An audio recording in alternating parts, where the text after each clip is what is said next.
age 20 and have a salary greater than 100,000.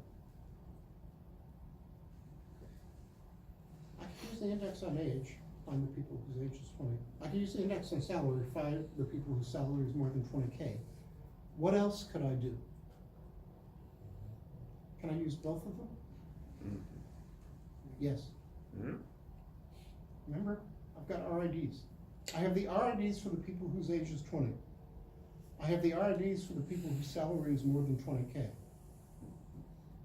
Sorry, I used 20 for both of those, but you get the idea. The only RIDs for records that can show up in the answer are the records that qualify as both. I can intersect the RIDs. I can do RID intersection. Let me say that one more time. I'm looking for the people who have a given age. I'm looking for the people who have a salary greater than a given amount. I have indexes on both of those. I can certainly use either index, but I can also use both and take the intersection of the RIDs, and only the things that satisfy both show up in the answer.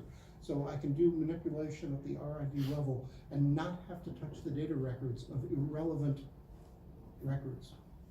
Questions? So that would be equivalent to doing, or my understanding is that would be equivalent to doing a range query on the salary index, starting at salary 20,000 and then linear to whatever your maximum value is. Yes, range queries don't have to have a starting and ending point. The starting point for range query can be, if I'm looking for everybody whose age is less than 50, then my starting point for the range query is basically 0, right? So I left post end of the value up, and I don't get up to 50. And the same thing, if I'm asking for everybody whose salary is more than 75K, I go to 75K and I go out to where my index ends up ending. So range queries can go between the beginning and a point, or between a point and the end, and that's perfectly legitimate. Okay, so choosing the index. One simple approach is basically figure out what the most important queries are. They can be the queries that, let's say, are run the most. You look at their frequencies. They can be the queries that are things where you lose customers if they're slow. They can be the queries that are run by your chief executive, not run very often, but she demands that you give an answer quickly. Okay, there are lots of different ways that the importance of the queries can be dealt with. You can also have situations where you create an index just because you didn't have it around, but you want it for a particular query. There are systems that do exactly that. In fact, most systems these days have the capability. Could be when the executive is going to be arriving and when she's going to be asking the query, and you create the index just before she comes, so that the thing will run well. So basically, you could see whether or not you can do better on an important query and make things better by creating that index, with the understanding that you lose something when you create an index, because it has to be kept up to date. And so basically, you do have to understand how a database optimizer works. When I worked on the tail end of IBM System R, I did some stuff inside the optimizer, and then did things on a database design tool that used the optimizer's plans to figure out how to do database design, where it didn't guess what the optimizer would do, it used what the optimizer would do to be able to figure out a good thing. It was called DB Design, and paper published in ACM Tods in around 1985 or something like that. To begin with, we're going to be focusing on single table queries, but we will be looking at multiple table queries. And those, again, get to be fun. But don't forget that every time you make a query run faster, or even the search part in the where clause of an update go faster, you're making the updates take longer. What is the disadvantage of having indexes? They take up space in memory, they take up space on disk and SSD. And perhaps most important, you gotta keep them up to date. So win some, lose some trade-offs. Okay, so index selection. Attributes in the where clause could be good candidates for indexing. Exact match. Hash indexes are great for exact match. Hash indexes are not so great for range queries. If it's a small set of values, if I'm just looking for people whose age is between 20 and 25, I can still use the hash index 20, 21, 22, 23, 24, 25. I'm looking for everybody whose salary is more than 10K. 10K, 10K and 1 cent, 10K and 2 cents. This hash index is not gonna help you a whole lot there.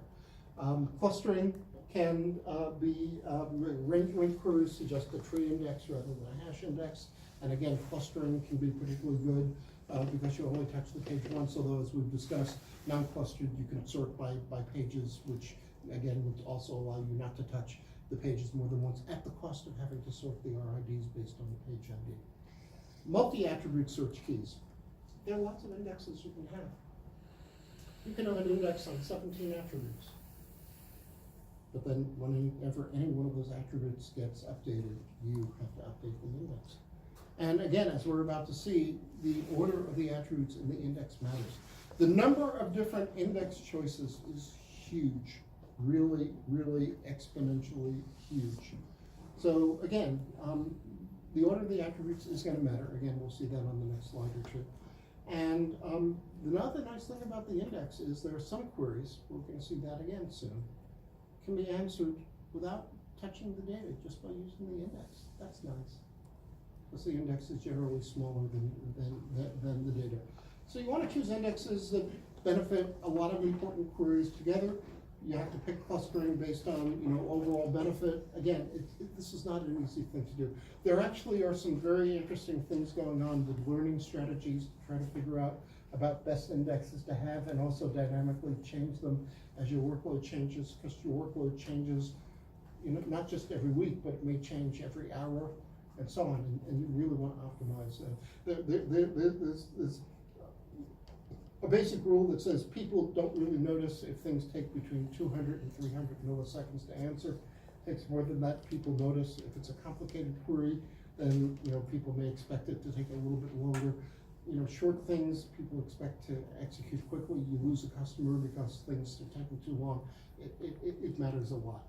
And now we're going to take a look at some examples, as promised. And again, we're at least going to finish up this lecture today to see if I get a chance to actually start on the next one or not. I posted it, but I suspect I won't get there. Look at that query over there. The boxes have a query. Select the department number from employees where the age is greater than 40. So if you have a B-tree index on age, then that can help you get the qualifying tuples. You will have to touch the tuples because your index doesn't have department number in it. So you will have to touch the tuples, and how selective is the index going to be? Well, if you're a Social Security Administration, there are going to be a lot of people whose age is greater than 40, at least who are getting Social Security checks, not necessarily employed by the Social Security Administration.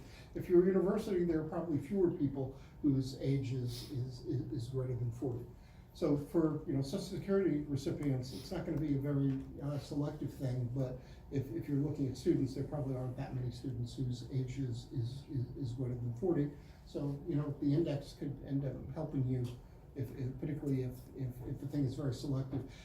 You can always walk through the entire file. You always have to contrast what's the cost of walking through the whole file, the heap, as opposed to going through the index.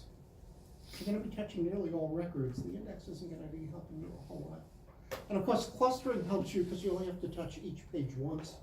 And as we've discussed, if I end up sorting by page ID, it costs the sort, but again, I only have to touch a page once. Now, you all know about SQL. Here's another query. We're going to have, again, select, but for each department number, we're going to count the number of people who are in the department where, in this case, the age is greater than 40, maybe greater than 10. Maybe it should be 40, but it doesn't matter. Just it counts the greater than 10. Actually, it does matter in practice because age greater than 10 is probably going to be less selective than age greater than 40. But basically, the reason that the 10's in there is if almost all your employees are age greater than 10, then you could have an index on age. Is that going to help you with that query a whole lot? You only get the people whose age is greater than 10. That's 99% of your employees, maybe more. You could have the index. Is it really going to be a big help? Probably not. Probably not. And then you're going to have to sort the retrieved tuples by department number to be able to do the group by. You can actually, as we'll soon see, you can also do it by hashing rather than sorting. But Either way, you're gonna have to, group up by department number. If you have an index on department number, that might be a better choice. Because then you'll get to the employees by department number. And then you'll only look at the ones that have age greater than 10, and you'll count them. So the index on department number, think about the plans for executing this. Get all the employees, you could use the index on age, get all the employees who are age greater than 10, get those employees, sort them based on department number, bang, put it together. If you have an index based on department number for each department number, you get the employees who are in that department, you only bother counting if the age is greater than 10. You still have to touch the data. But you're counting the employees, you don't have to do the sort. Okay, and for each department number, you get the index. And if the thing is clustered on department number, that'll mean that for each department number, you only have to touch pages once, right? In fact, you only touch pages once, period, across all the department numbers. Okay, what if you have this last query? You're looking for the employees whose hobby is, philately, stamp collecting. Okay, so in this particular case, if you happen to have a clustered index on hobby, then again, you only touch each page once. You'll get all the people whose hobby is stamps and whatever number of pages. You have a lot of employees whose hobby is stamps. So you only have to touch each page once. So that's pretty good. We're gonna get to something a little more realistic here. As I mentioned, and as I mentioned in 180, you can have indexes that are in multiple attributes. So we're gonna look at 4 different indexes. We did this in 180, the moral equivalent of it. We're gonna look at indexes on age, on the records. The records are in the center over there, in that sort of star. The records are in the center, and you've got an index on age on the right, you've got an index on salary on the right. You've got an index on age salary on the left. It doesn't have the data in it. None of these indexes have the data. They only have the RIDs corresponding to the search keys. For age salary, the search key is age is the major field, salary is the minor field. For salary is the major field, age is the minor field. And the things that look like pointers there, it's really just an RID. Page ID and one ID. So for an equality query, every field value that you're searching for, you're looking for things equal to a constant. So you could look for age equals 20 and salary equals 75. And those 2 indexes on the left are gonna be great. You're looking for equality, age equals 20 and salary equals 75, and you'll be able to jump into the things that correspond to that, if any. You just get the RIDs that correspond to that, great. You're not looking at anything irrelevant. As I probably mentioned in 180, irrelevant never forgets. I repeat things sometimes. But you're only looking at the things that actually have to contribute to the answer. You're not bothering with irrelevant stuff, and that's nice. You could also have a case where you have a range query. For example, suppose that I have age greater or equal to 12. Well, that's a range query. My index on age will help me. My index on salary won't particularly help me. I could use it to get all the data, but my where clause isn't if it's just age greater or 12, that doesn't help. What if I have an index on age and salary? Yeah, age greater or equal to 12, I can take advantage because the major field is age. What about salary and age? I'd have to work through every single salary value and look for age 12. So I could use the salary and age thing. It's not really gonna help me a whole lot. I have to look at every single salary value and look at age 12, the salary value. So I can walk through the leaves of my index, but I only want the things with salary equal to 12. I'm touching a lot of the index, which is irrelevant. And before I go on, I will point out to you, as before, that if I have an index on both age and salary, that I can do some nice things with respect to age equals 12 and salary greater than 10. I can take the intersection of the RIDs that correspond to age equals 12 and salary greater than 10, and again, only touch relevant things. Take the intersection of the RIDs, only touch relevant data. But what about the 2 indexes on the left? How do I take advantage of those 2 indexes? Suppose I have age equals 12 and salary greater than 10. In the case of the first index, the top one, the one on age salary, I can really get huge benefit out of that index. Because MAGE is a major field, so the 12s are all gonna come before the 13s, which come before the 14s, which come in the 15s, and then my index is gonna give me the RDs that correspond to 1210 and 1220 and 1230 and 1235 and 1250 and all the rest of that stuff. So that index is really gonna help me, again, avoid irrelevance, because the major field is gonna be age, and minor field is gonna be, salary, so I can ignore the things with salary that are less than or equal to 10. And just get the salaries. I search for 1210 in that index. I search for age 12 and salary 10, and I go past that, and I keep on going through until I come to an age that's more than 12. So I walk the index pages, I find the 12, I find the 10, I go forward until I come to an age that's more than 12. So I only get relevant things, and that's really nice. What about the second index, the green index? What about the index which has salary first and age next? It's still useful, but not as useful. There's a lot more stuff going on where I have to search things in the index that aren't necessarily relevant. In the case of the age salary index for the predicate age equals 12 and salary greater than 10, I only touch the index pages of things that are relevant. In the case of that second green index with salary age, well, I can look only at the salaries that are greater than 10. But there'll be a whole bunch of different ages within that. Ages that are not 12. I mean, I won't touch the data pages of somebody whose age is 14. But I've got, something where salary is gonna be, I've got all these things with salary, and there'll be a bunch of irrelevant ages there. I won't touch the irrelevant data because the index tells me whether or not the age is 12 and the salary greater than 10. I will not touch anybody whose age is not equal to 12 in the data. But in the index, I'll have to plow through based on salary, because I will get only the salaries greater than 10. But I will plow through, in the index only, a lot of irrelevant ages. So I'm staying relevant on the data, but I will be touching a lot more irrelevant stuff in the index. With the red index, I didn't have to touch any irrelevant stuff in the index or in the data. With the green index, I still don't touch any irrelevant data, but I will touch a lot of irrelevant things inside the index. Okay? So basically, if I have an index based on ABC, if I have equality on all of ABC, I'm golden.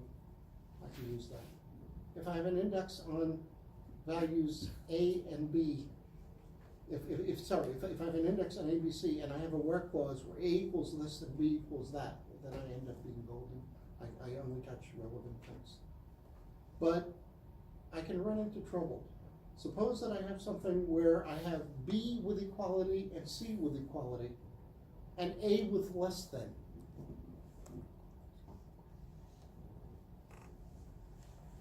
Still can avoid touching any irrelevant data. But I will not get the big advantages because I will be touching irrelevant stuff inside the indexes. Okay. I will be looking at irrelevant stuff inside the indexes. So if I match a prefix of the index with equality, then that's terrific. And then the next column could have a less than in it, and that's okay. So if I have ABC with A and B being equals and C being less than or greater than or some kind of range, then I won't be touching irrelevant things in the index.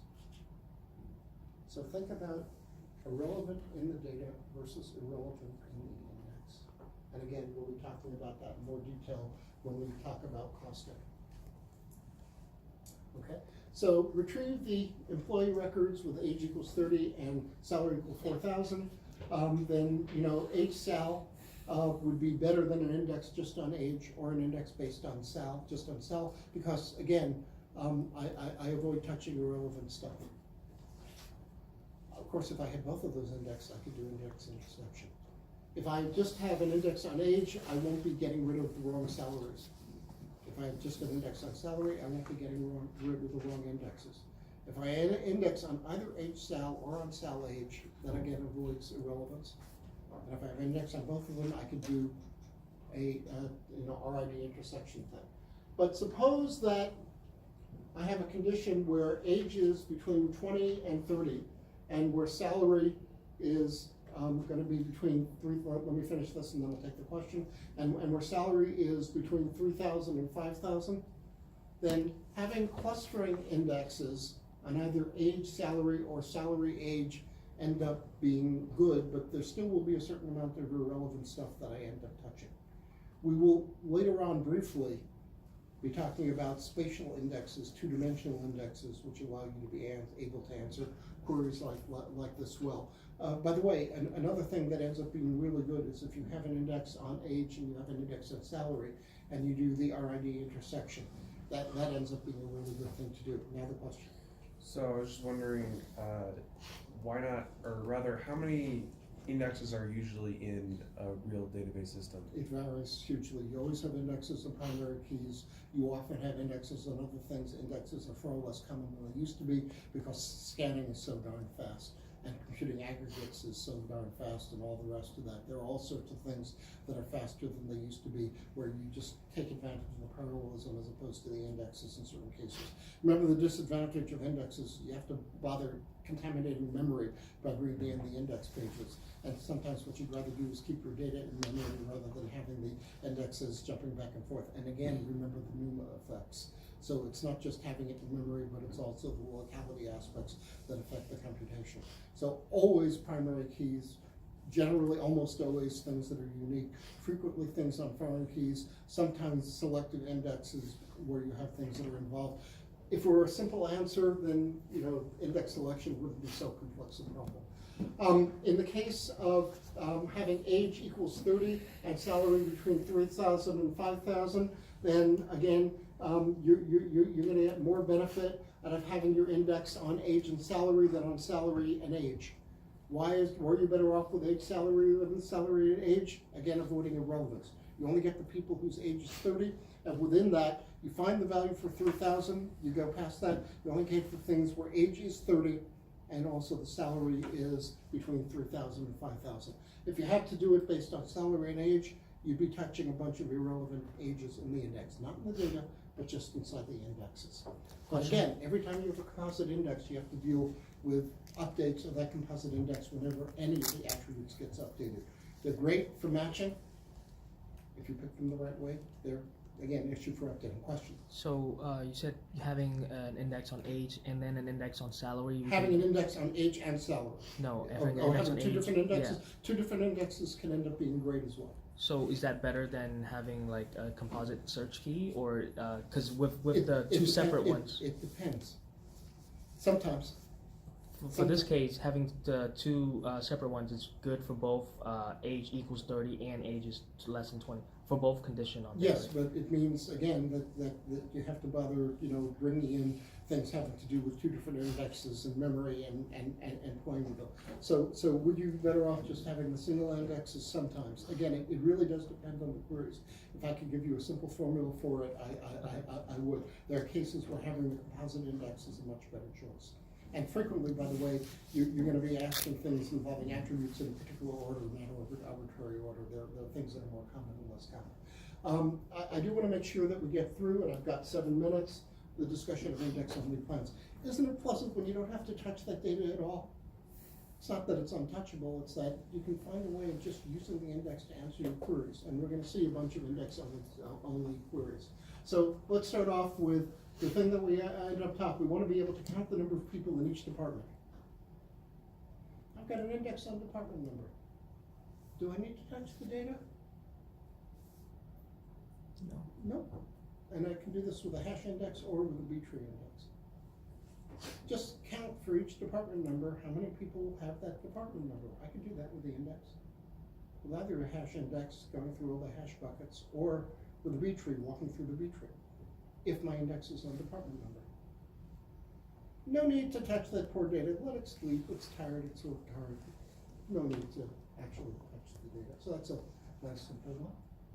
Okay, suppose that I have an index on department number and salary, where what I wanna be able to do is to get the department number and the minimum salary in that department.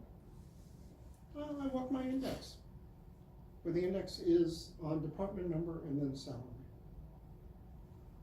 Get a department number, major field, get the smallest salary, that's actually gonna be the first one inside my index, smallest salary. Dum-da-dum-da-dum-da-dum, come to another department number, get the smallest salary, that's the first thing I come to when I get another department number. Dum-da-dum-da-dum, get another department number, get the department number and the minimum salary. Don't have to touch the data. Just look at department number, salary, first salary I come to, that's my answer. If I were looking for the maximum of the salaries, it would be the last salary I come to in that department. I could do that too with an index on the query. Okay, now suppose that what I want to do is get the average salary.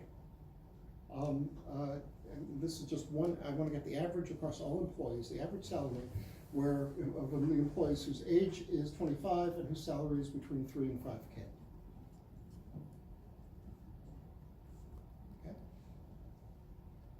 If I have an index on either age or salary, on either age sal or sal age, I have an index, two attribute index. Again, I don't have to touch the data. To get the average, I compute the total salary and I count how many people there are. So I use my index, and again, either index could be used, and only look at the people whose age is 25 and the people whose salary is between 3,000 and 5,000.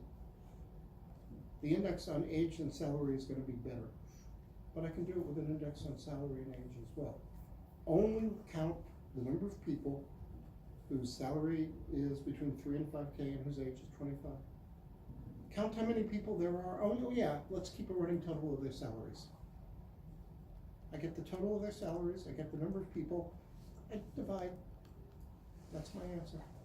No touching of the data. And again, the age salary is going to be a little bit better, but the salary age will work. Okay? Let's take a look at this query, similar to other ones we've had. We're going to go ahead and count how many employees are in each department whose age is 30. How many 30-year-old people are there in each department? An unusual, don't trust people over 30 kind of query. Well, they're only 30 yet, so they're still trustworthy.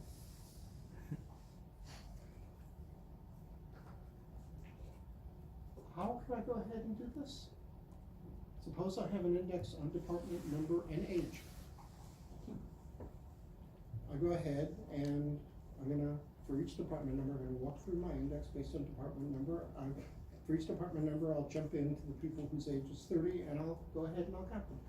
And the next department number, count the number of people whose age is 30, and the next department number. So I just walk through the index. And bang, I've got my answer. What if instead I have an index on age and department number? Well, I only get the 30-year-old people. And within age, things are ordered by department number. So now, it's a little bit better, because I'm only looking in the index at the relevant people whose age is exactly 30. So department number is the minor field, age is the major field. I'm only looking at the 30-year-olds. And I count how many people are in each department, and department is the minor field here, so I get to all the people in department 17 and all the people in department 23 and all the people in department 25 and so on. So which is better? Probably better off if I have age first and then department number.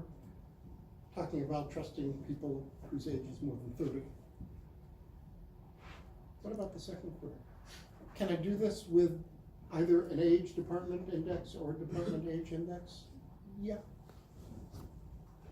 I can do this as an index only query, not touching the data. Which one's better? Well, let's think about that. I only go ahead and I look at the ages that are greater than 30. And then if age is the major field in the index. And then I can count department by department by department for the people aged greater than 30. So in the index, I'm only touching the people whose age is greater than 30, but I do have to count all the different departments. On the other hand, if I have an index based on department number and age, I will be potentially touching a whole bunch of people, you know, in the index only, not in the data, whose age is not greater than 30. So there are trade-offs between these two different approaches. And to summarize, which is good since I've got 1 minute left, there are lots of different ways you can organize beyond the ones that we've talked about. Figuring out whether or not you want to sort a file or, you know, have indexes ends up being important. Typically, you don't keep files sorted. There are rare exceptions. Hash is great for equality. You know, tree indexes are great for range search and quality search. You rarely keep files sorted in practice. And indexes allow you to find the things that you care about quickly. Remember that we've got 3 approaches for how data gets stored, and that's orthogonal to the access path, whether it's hashing or B-trees or other. The 3 approaches are store the data in the index, key RID, key RID, key RID, or key RID list. That's approach 3. You can have a whole bunch of different indexes. Don't go hog wild on the indexes because they're also expensive in various ways. You can look at the clustered versus the unclustered, primary versus secondary, single column versus multi-attribute or multi-column.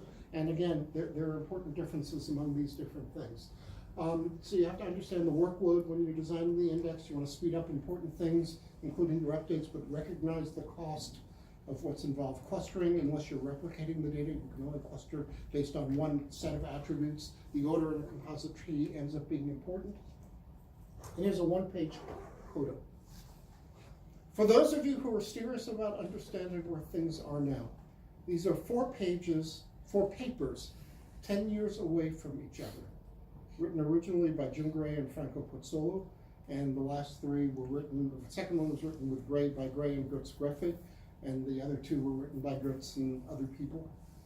And it's basically looking at how this 5-minute rule operates. I will just tell you the general idea of a 5-minute rule.